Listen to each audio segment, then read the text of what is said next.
তোমার টিপটা নিয়ে নিচ্ছি।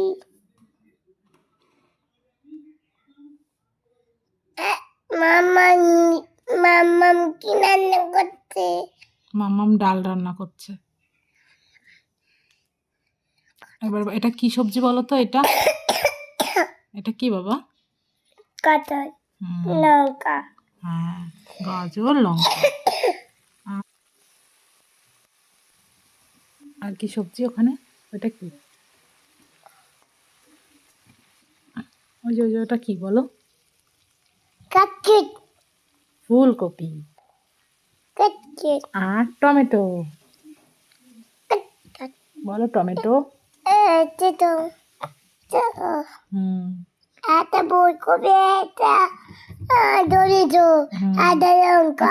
আচ্ছা, গাজর খেলে কি হয়? দাঁত ভালো হয়। টিপটিটা এটা আমার টিপটিটা। এটা কি বলো? এটা কি বলো? এটা কি বলো?